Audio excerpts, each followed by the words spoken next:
Yeah. Hello, everyone. Thank you. Nice meeting you, and thank you very much, especially the organization, Dr. Shaji,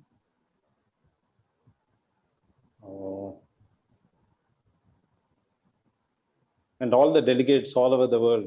That's really a good one that you are doing it for the 48 hours non-stop marathon, Zoom marathon. Yes. Hello? Yes, we can't hear. We can't. Yeah. Yes. Okay, so right now, I'm Dr. Mahesh Pagdala from Hyderabad. I'd like to share my few of my cases, especially on HIV/AIDS, which has been a very research topic, especially in homeopathy, where there were so no's and don'ts, and where we can't cure like that all over the world, but it is curable in homeopathy, where we can treat and cure. So there is a similar cases which I want to present in front of you, what the homeopathy wonder has done. Can I go ahead with my clippings? Yes.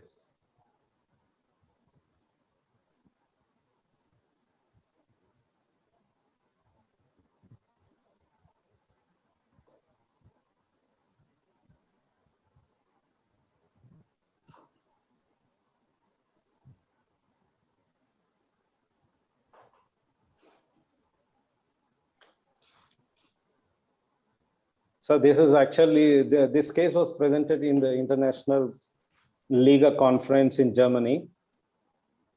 So I'm just presenting the same case here so that everyone can just go ahead with to know about the HIV. So my special regards and my gratitude to our beloved Dr. Samuel Honeyman. This is the rare photo, and with the blessings of my mother, my father, and my guru, Dr. Vijay, where I give my tributes for him. My respects to him will be all over forever. And my guru, again, Dr. George Vitulkas, where I was with him also, even with his blessings. That's what there are so many cases where we can it was easy to come out with his guidance also.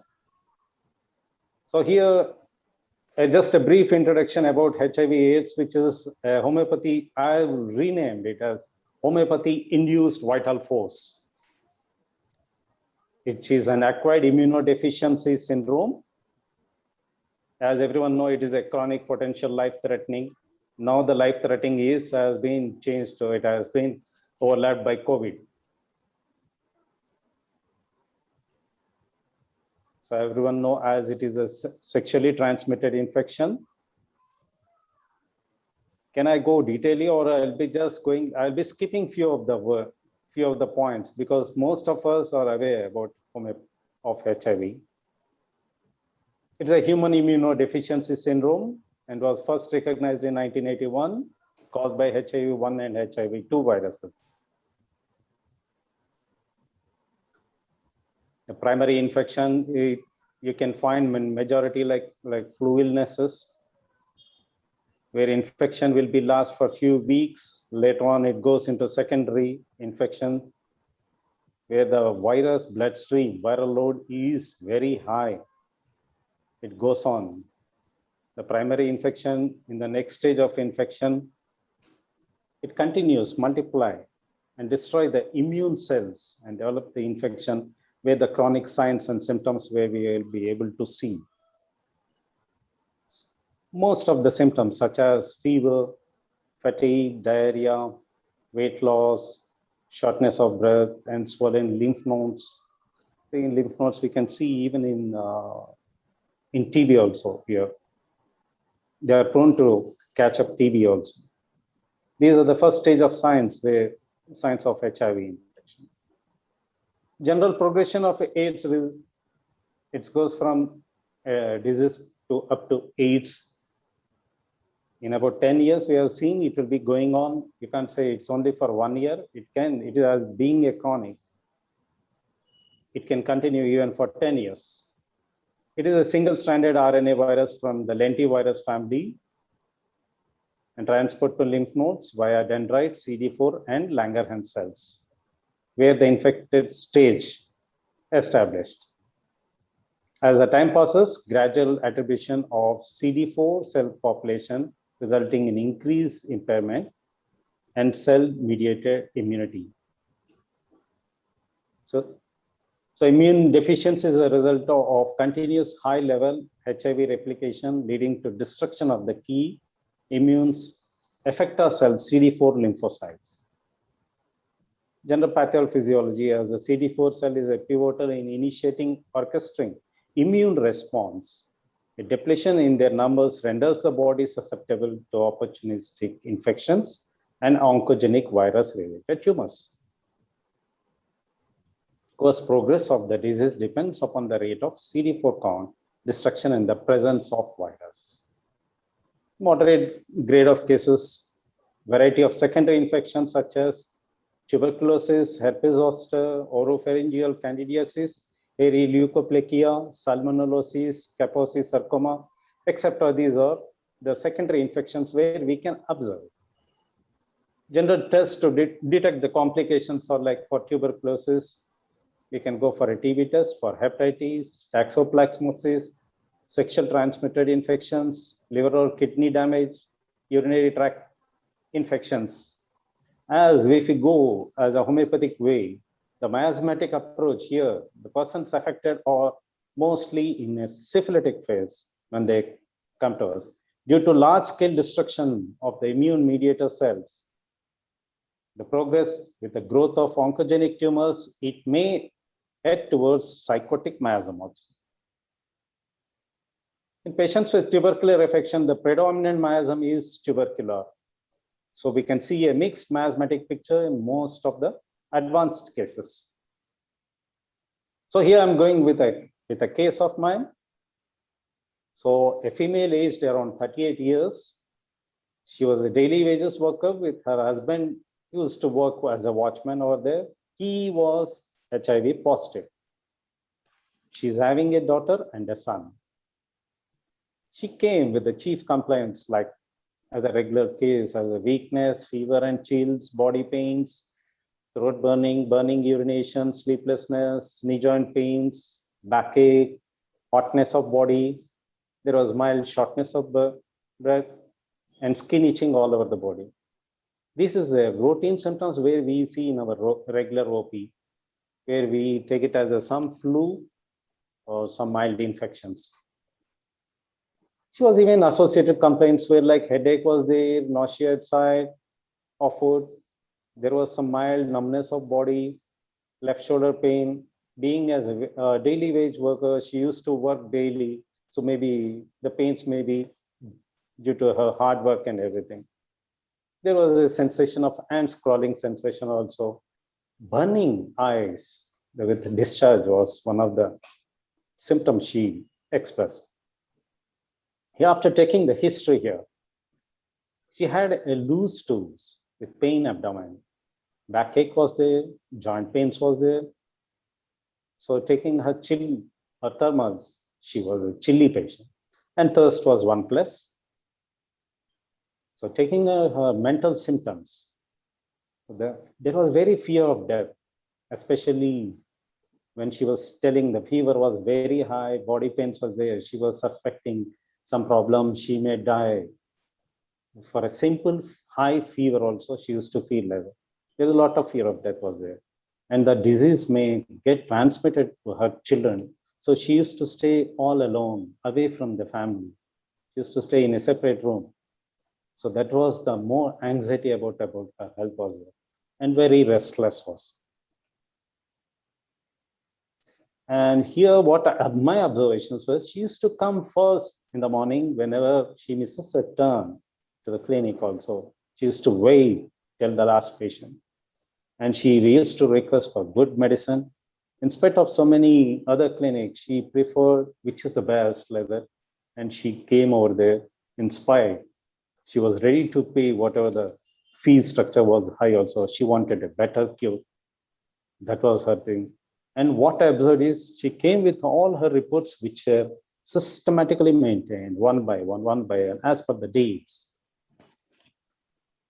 So my entry points here, she used to be first, so that may be the punctuality, very disciplined. Anxiety of health was the more one. And fear of impending disease, especially to the family members. So the fear of death. And another is the burning in all aspects, either in the urine or in the body, even in the eyes. She used to complain about the burning. So this led to my entry points. So here I've taken the miasm as syphilitic. So suspecting, because her husband was HIV positive, so I advised her to go for a blood test. So her Western blot was clearly showing as all or detected, which gave the conclusion that she is also HIV positive. So with that one, knowing that one, so I chose the remedy. So I think most of the people being a homeopath, I think with the entry points, you might have come on to the point, what could be the remedy, right? Yeah. So it was the arsenic al 200. So with the fevers, with the entry points, anxiety, the burning, so I've taken just arsenic al. So at that time, the CD4 count, what at that time was showing was CD4 helper cells per T helper cells was 6.51, which was the normal range was around between 20 to 45, but it was only 6.51. Absolute leukocyte count, it was 2,700, and total leukocyte count was 11,400, and lymphocyte percentage was 24.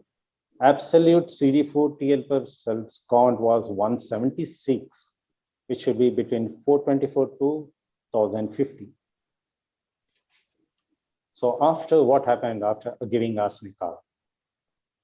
So this was a period of, she felt better, especially in burning in all aspects, diarrhea stopped, so started on Saclac. But her other complaints like joint pains continued, general support, I just put on her calcarea phos in a trituration form to support her body pains. So later on, after a year, so advised her to take up a test, to repeat the test. And you can see the wonder of homeopathy. All the reports which has come as totally negative. HIV-1 and HIV-2 were totally negative in Western blot.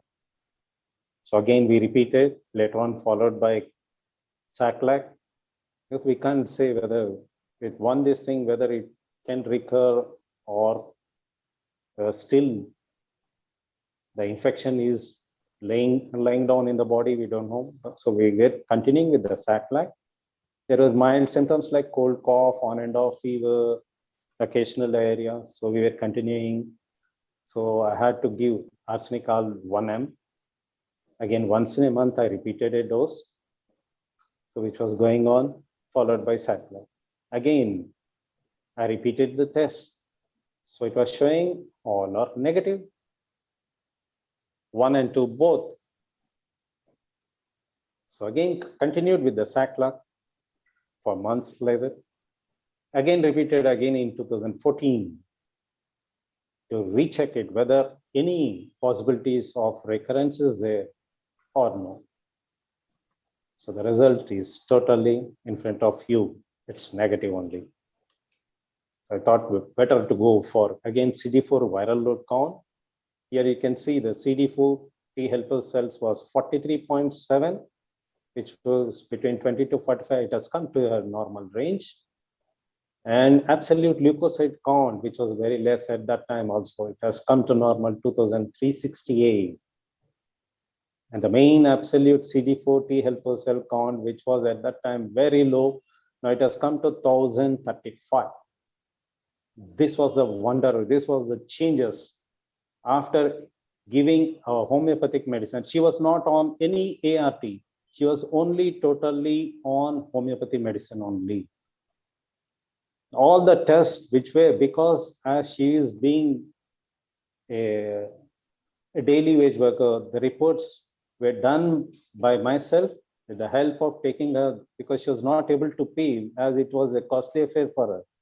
I had to retain the patient. That's why I had to keep. I was able to record all the cases with the reports, which is able to document and to show that how homeopathy is able to cure. Again, in 2016, you can see the Western blot, all are negative.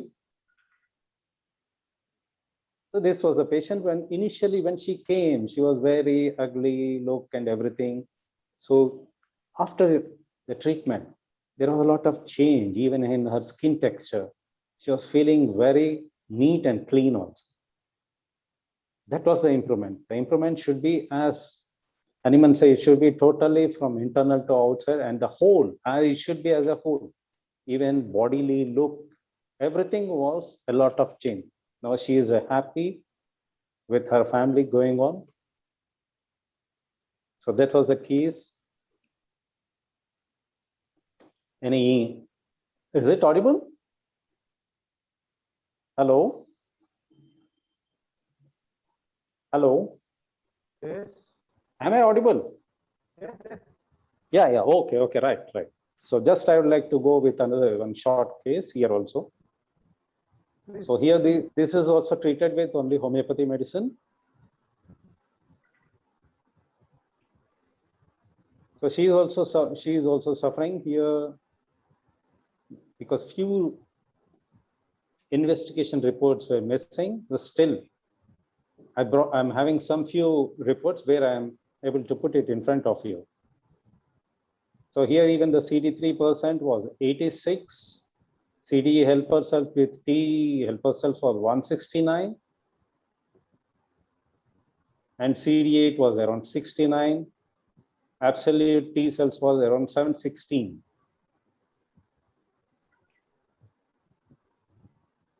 With the Western blot, you can see most of that one, most of the HIV-1 antibodies were all, their antigens are positive. In this case, she was on, this was on ART. Her husband was also on HIV. He was a HIV positive. See, most of the cases, somewhere the transmission, the poor thing, especially the ladies suffering, either it is being transmitted from their husbands. It's not them from them directly. So husbands are the main victims. They are the main source where the wives are becoming the victims. So yeah.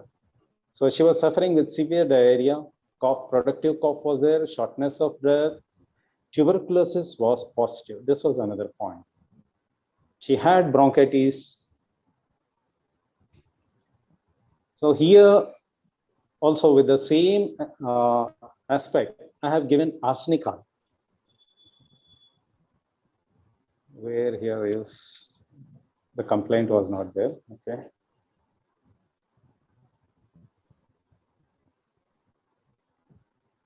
Yeah, she was having severe diarrhea, cold and cough was there, productive cough, shortness of breath. So I started directly with arsenicol 1M. And later on, because of her constitution, she had tuberculosis. So taking that tuberculosis as a miasmatic tubercular miasm and the history of cough and everything, first initially I started with arsenicol 1M. Later on, I have gone with tuberculinum 1M. You can see even her, the constitution, how she was before. A tubercular patient, how a tubercular miasmatic, how the diathesis will be there. And after the treatment or during the treatment, there was gain for her. The weight gain was there. She was improving. So here, unfortunately, after that, the reports was not able to make it up. Still, there are a few cases. 1 second.